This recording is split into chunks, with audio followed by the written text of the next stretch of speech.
बचाव के गवाहों को अदालत सुन चुकी है। हसरत, मुजरिम का दोस्त और कत्ल का चश्मदीद गवाह, उसने ये बताया कि मुजरिम एक शराबी और झगड़ालू किस्म का इंसान है। उसकी अपने बाप से कभी नहीं बनती थी। हसरत ने अपनी आंखों से देखा कि फंदी ने अपने बाप का गला घोटकर उसे मौत के घाट उतार दिया। बचाव के गवाह भोला ने भी बताया कि फंदी ने अपने हाथों से अपने बाप की हत्या की। इस प्रकार योर ऑनर, इस बात में कोई संदेह नहीं है कि फंदी एक हत्यारा है।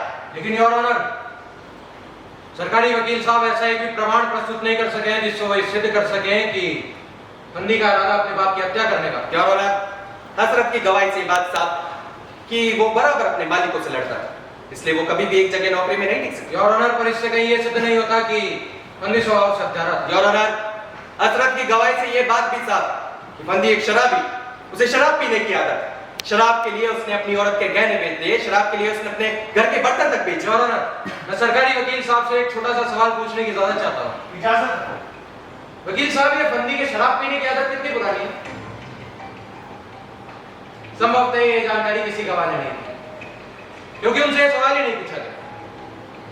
योर ऑनर, फंदी पिछले 15 साल से शराब पी रहा है, तब तो उसकी औरत के गहने नहीं बिके, तब तो घर के बर्तन नहीं बिके। योर ऑनर, इसीलिए मैं अदालत से दरख्वास्त करता हूं कि जिससे पहले मैं जिरह करूं, मुझे गवाहों को फिर से बुलाने की इजाजत दी जाए। योर ऑनर, गवाहियां हो चुकी है, अब अदालत के सामने फिर से गवाहों को पेश करना अदालत का कीमती समय खराब करना। योर ऑनर, इस मुकदमे में कानून की दृष्टि से बहुत से प्रश्न छिपे हैं।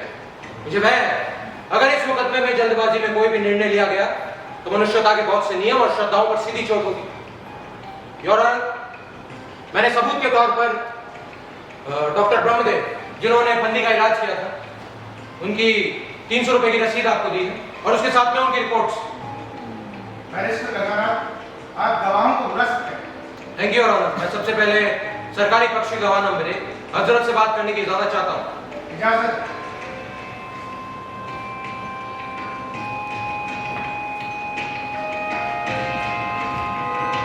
तुम्हारा नाम हजरत है? तुम फंदी को जानते हो? ये तो मेरा बचपन से दोस्त रहा है हुजूर। अच्छा, या फंदी अब भी तुम्हारा दोस्त है? खुदा का नाम लीजिए हुजूर। उज्जत से काती से कौन दोस्ती रखेगा? जब देखो झगड़ा कर रहा है, मारपीट कर रहा है। अच्छा, तुमसे कभी झगड़ा किया? जी नहीं हुजूर। तो किससे किया? अपने बाप से हुजूर। तुमने देखा? जी नहीं सुना। अच्छा, 2-4 के नाम बताओ। नाम हुजूर? हाँ। हाँ, अभी सब्र कीजिए, अभी हाल ही में बता रहे हो। क्या हुआ? बोलो। कुछ याद नहीं आ रहा हुजूर। Point to be noted my Lord. हजरत का एक भी नाम याद नहीं? हजरत, तुम नेशनल ट्रांसपोर्ट कंपनी में क्लीनर हो जी हाँ हुजूर। और फंदी उसी कंपनी में ड्राइवर था। जी हाँ। करीब कितने साल से? करीब 3 साल तक हुजूर। तो इन 3 साल में फंदी का अपने मालिक से कभी झगड़ा हुआ? कभी नहीं हुआ हुजूर। तो फिर उसे नौकरी से क्यों निकाल दिया? अरे उसने अपने मालिक का कहना नहीं माना ना हुजूर। अच्छा, कौन सा कहना नहीं माना? ट्रक ले जाने से मना कर दिया। कहाँ पे? बम्बई हुजूर। ट्रक में लगा हुआ क्या? बुलडा था हुजूर। तो इससे पहले फंदी कभी ये गुड्स से लदा ट्रक बम्बई ले गया था? बहुत बार ले गया था हुजूर। कितनी बार ले गया होगा? करीब 2500 बार हुजूर। उस दिन क्यों नहीं ले? अपन को नहीं मालूम हुजूर। नहीं हजरत, क्या ट्रक में गुड़ के साथ गांजा लाता था? मैं नहीं जानता हुजूर। नेशनल ट्रांसपोर्ट कंपनी का ट्रक कभी भी गांजे की स्मगलिंग में पकड़ा गया है? जी हाँ हुजूर, पिछले साल। पिछले साल? क्या कल शाम को भी कोई ऐसा ट्रक पकड़ा गया है? हाँ जी सुना है हुजूर। सुना है। Point to be noted my Lord. National transport company वाले गांजे की स्मगलिंग करते हैं। भोला का वो पुराना वाक्य भी जिसमें उसने बताया था कि फंदी को नौकरी से सिर्फ इसलिए निकाला गया था क्योंकि उसने स्मगलिंग करने से मना किया था। तुम ये किसी करामतुल्लाह खान को जानते हो? जी हाँ हुजूर। अच्छा, कैसे जानते हो? वैसे ही हुजूर। वैसे ही यानी कैसे? वैसे ही यानी वैसे ही हुजूर, जैसे आप मुझे जानते हो और मैं आपको। तुमने इस करामतुल्लाह खान से कर्ज लिया था? हाँ जी लिया था ना हुजूर। क्यों लिया था? अपनी माँ का इलाज कराने वास्ते हुजूर। अरे तुम तो नौकरी में हो, तुम्हें कर्ज की क्या जरूरत? पैसा पड़ता नहीं है ना साहब, जितना मिलता है उससे काम नहीं चलता। अच्छा, और फंदी तो बेकार था, है ना? जी हाँ। अरे क्या तुम फंदी के साथ बम्बई गए थे? जी नहीं। नेशनल ट्रांसपोर्ट कंपनी में तुमने छुट्टी की दरख्वास्त दी थी, उसमें छुट्टी का कारण क्या लिखा? अरे बताओ क्या कारण लिखा था? लिखा था हुजूर, फंदी के बाप के इलाज के वास्ते जा रहे हो। छुट्टी मंजूर हुई थी? जी नहीं। फिर भी तुम गए, आखिर क्यों? फंदी मेरा दोस्त था हुजूर। अच्छा, फंदी ने फीस के कितने रुपए दिए? करीब 300 रुपए। जब बंदी बेकार था तो उसके पास इतने सारे रुपए कहां से आए? मैं नहीं जानता हूँ। नहीं नहीं, क्या उसने कोई चोरी वगैरह की, डाका वगैरह डाला? मुझे नहीं पता हुजूर। तो आमतौर पर इतने रुपए कहां से आए होंगे? अपन को नहीं मालूम हुजूर। कहां से तुम्हारा परिचय किसने कराया? फंदी ने हुजूर। क्या खान ने तुम्हें कर्ज दिया? फंदी कह रहे भाई? जी हाँ। तो फंदी चाहता तो खान से खुद कर्ज ले सकता था। जी हाँ हुजूर। खान में ब्याज की दर क्या रहती है? रुपए का चलन हुजूर। Lordship, please note the rate of interest. हजरत, मेरे एक आखिरी सवाल का जवाब दो, मुझे अच्छे से सोच कर बताना। जब तुम फंदी के घर गए और तुमने फंदी को अपने बाप का गला दबाते हुए देखा, तब उसका बाप क्या करता? वो अपने बचाव में हाथ पांव हिला रहा था या नहीं? वो चुपचाप पड़ा था हुजूर। अगर तुम्हारा गला दबाने की कोई कोशिश करे तो तुम क्या करोगे? मैं अपने बचाव के लिए जीजा लगा दूंगा हुजूर। वैसे हुजूर, किसी के बाप की हिम्मत नहीं है कि कोई मेरा गला दबाने की कोशिश करे। फंदी का बाप अपने बचाव में जी जान लड़ा रहा था? जी नहीं हुजूर। That's all my lord. इस बात को नोट किया जाए कि फंदी का बाप कोई प्रतिरोध नहीं कर रहा था। वो इस प्रकार मौन लेटा था जैसे हत्या में उसकी मौन सहमति। योर ऑनर, अब मैं बचाव की ओर से डॉक्टर ब्रह्मदेव को बुलाने की इजाजत चाहता हूं। इजाजत।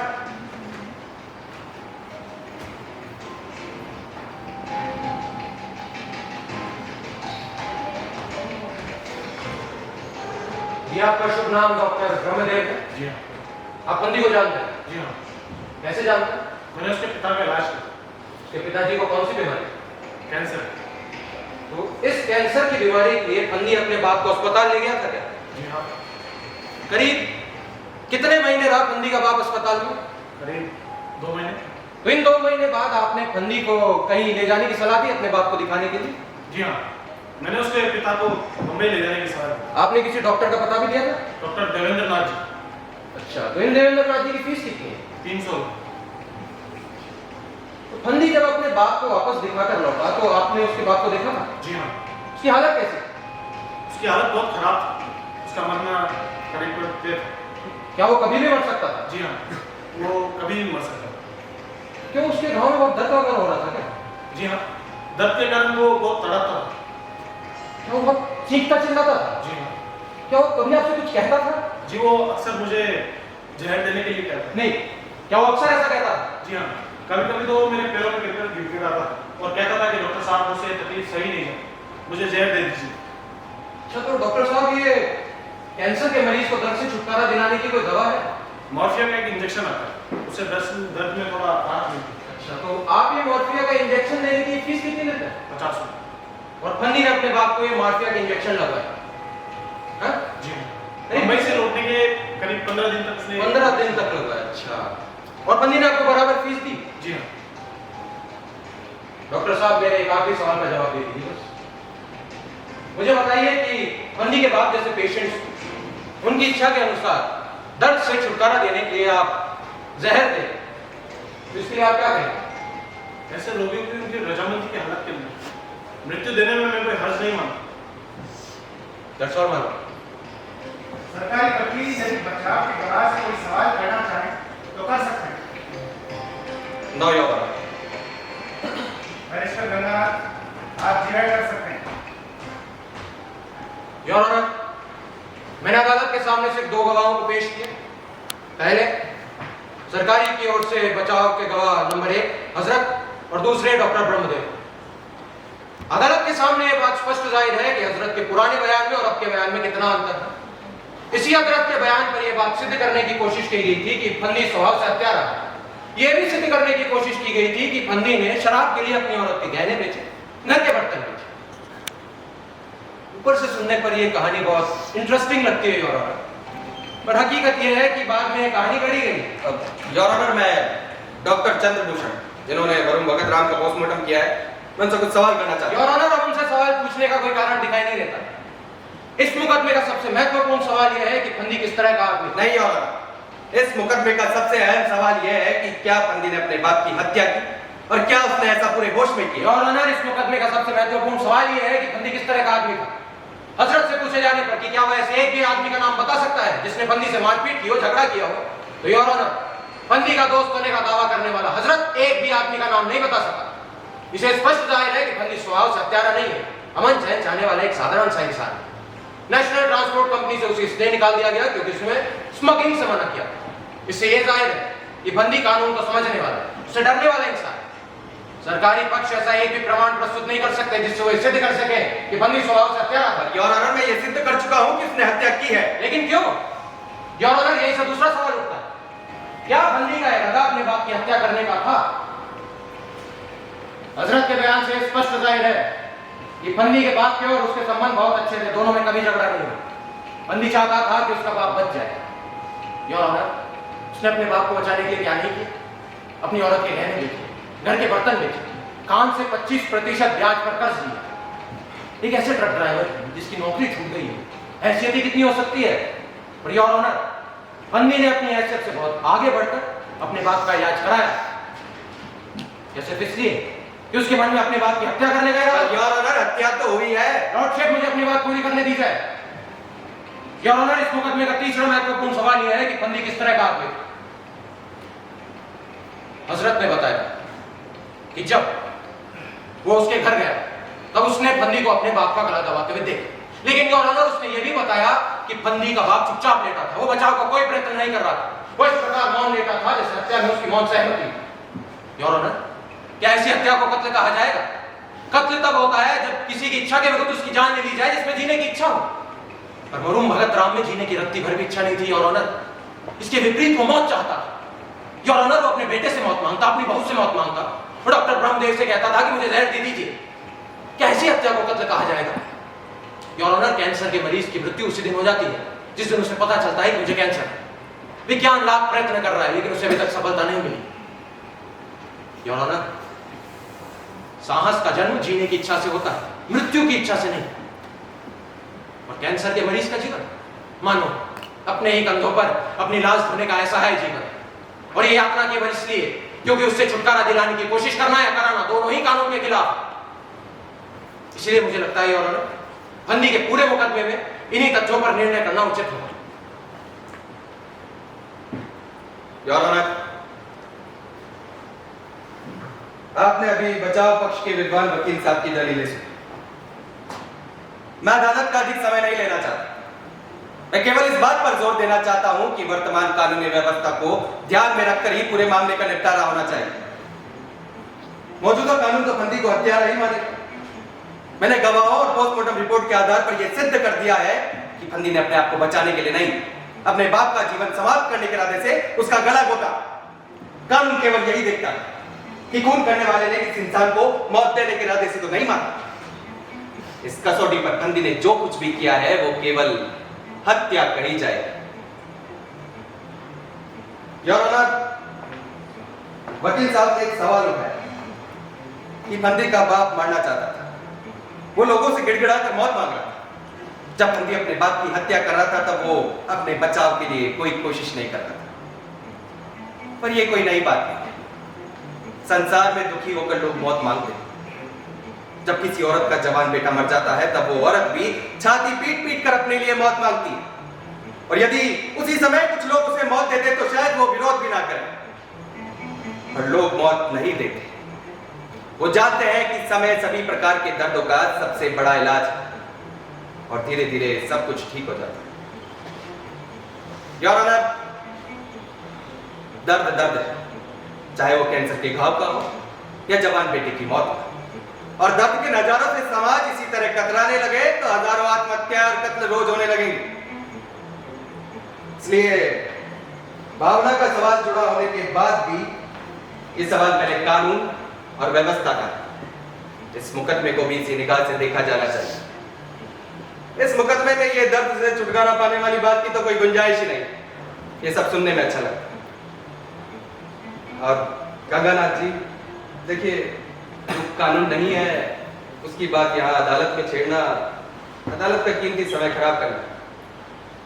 इसलिए मैं अदालत से दरख्वास्त चाहता हूं कि मौजूदा कानून को सामने रखकर ही पूरे मामले का निपटारा होना चाहिए। मुझे बस इतना ही कहना।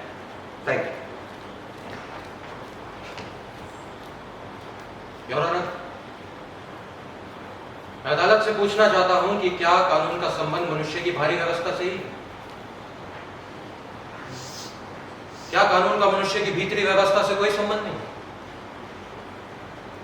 क्या कानून मनुष्य के लिए है या मनुष्य कानून के लिए? कानून का जन्म योर ऑनर मनुष्य को दर्द, पीड़ा, तकलीफ से छुटकारा देने के लिए ही हुआ है। इसीलिए कानून हमेशा नई चुनौतियों को स्वीकार करता है। अगर कानून ही पत्थर की तरह जड़ और स्थिर हो जाए तो समाज की बदलती हुई परिस्थितियों में वो न्याय नहीं कर सकता। योर ऑनर, इसीलिए इन्हीं अदालतों में कानून की नई व्याख्या जन्म लेती है और फंदी का पूरा मुकदमा इसी तरह की नई चुनौती है और वो नई चुनौती नई व्याख्या की मांग करता है। योर ऑनर, कैंसर का कोई इलाज नहीं है, विज्ञान ऐसा है। रोगी यातना से तड़प रहा है, उसकी यातना देकर उससे रिश्तेदार दुखी। सब चाहते हैं कि रोगी को दर्द से छुटकारा दे दिया जाए। फिर योर ऑनर, कानून ऐसे समय पे ऐसा अवस्था में क्यों खड़ा है? वो रोगी को दर्द से छुटकारा देने की इजाजत क्यों नहीं देता? योर ऑनर, आज शहर के एक प्रतिष्ठित व्यक्ति ने प्रातः अपने कुत्ते को गोली मार दी। वो मरते हुए जानवर का तड़पना नहीं देख पा रहे थे, बस व्यथा का दृश्य ना देख पाने के साहस का भाव ही इसका एकमात्र कारण है। योर ऑनर, समाज में ऐसे अनेकों लोग हैं जो व्यथा के दृश्य नहीं देख सकते। अगर उस प्रतिष्ठित व्यक्ति के मन में ऐसी थोड़ी सी भी आशा होती ना कि उसका पालतू जानवर बच जाएगा, अच्छा हो जाएगा, तो वो योर ऑनर गोली ना मारते। योर ऑनर, ये उदाहरण देने का अर्थ मेरा ये नहीं है कि मैं एक जानवर की जिंदगी को और एक मनुष्य की जिंदगी को बराबर रख रहा हूं। जानवर बोल नहीं सकता, उस समय उसकी भाषा, उसका तड़पन, उसकी पीड़ा ही थी।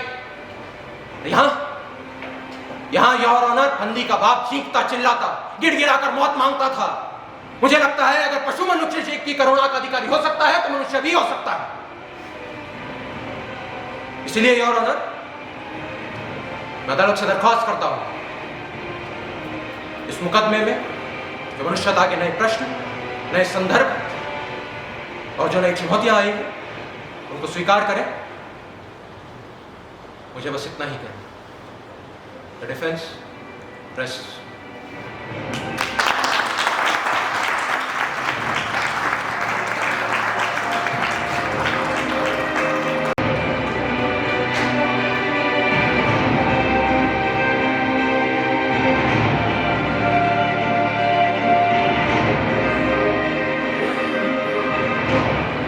तो इस तरह बैरिस्टर गंगानाथ ने समा बांध दिया वकील साहब। मैंने कभी नहीं सोचा था कि मेरे मुकदमे को लेकर भी इतना बड़ा सवाल उठाया जाएगा। हाँ फंदी, आज मैं बहुत खुश हूं कि वकीलों की तरफ से तुम्हें जो न्याय मिलना चाहिए था ना, वो पूरी तरह बैरिस्टर गंगानाथ ने दिया। अच्छा वकील साहब, एक बात बताइए, बैरिस्टर गंगानाथ ने जिस व्यक्ति का जिक्र किया, कुत्ते को गोली मारने वाली बात कही, वो कौन था? वो और कोई नहीं बंदी, वो सरकारी वकील ही था। मेरा फैसला खत्म हुआ सर। आपको क्या लगता है मैं बच जाऊंगा? बंदी, अगर कानून की आत्मा में इंसान रहा ना तो तुम जरूर बच जाओगे, और अगर कानून की आत्मा में पत्थर हुआ तो फिर क्या होगा सर? तो फिर मैं कुछ नहीं कह सकता। तो कोई कुछ नहीं कह सकता सर, कोई कुछ नहीं कह सकता।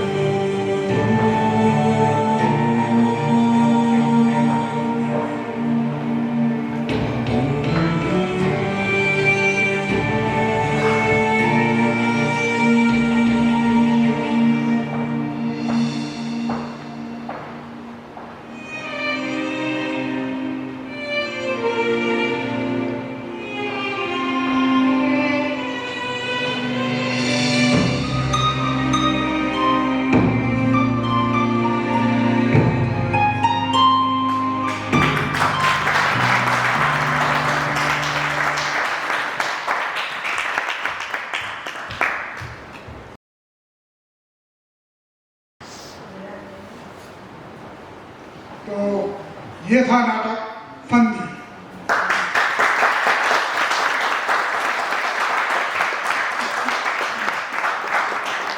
आइए आप सभी को इन कलाकारों से मुलाकात करवाते हैं। फंदी फैजान खान,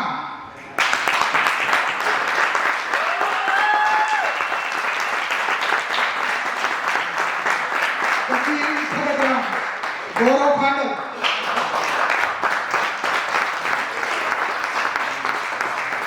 सरकारी वकील विशाल,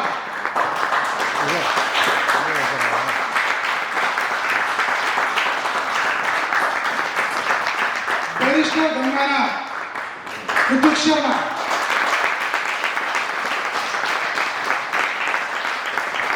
भोला अनुराग सैनी,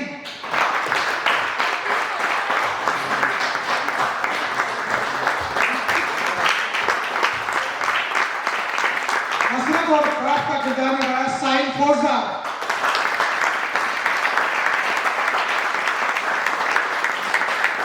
डॉक्टर राहुल भाटी,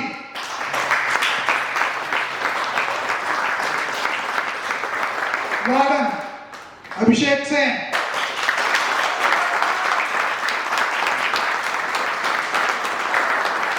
संगीत परियोजना हेमराज सिंह, अनुराग सैनी और अक्षय आचार्य।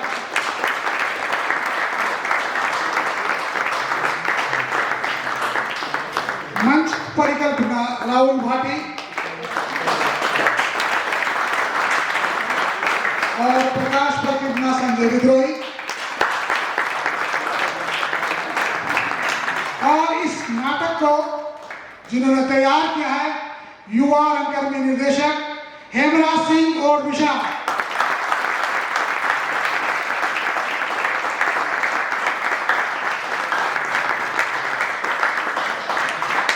तो साथियों, ये थी आज की दूसरी प्रस्तुति। कल शाम को 7 बजे यही टाइम पर तीसरी प्रस्तुति होगी आधी रात के बाद।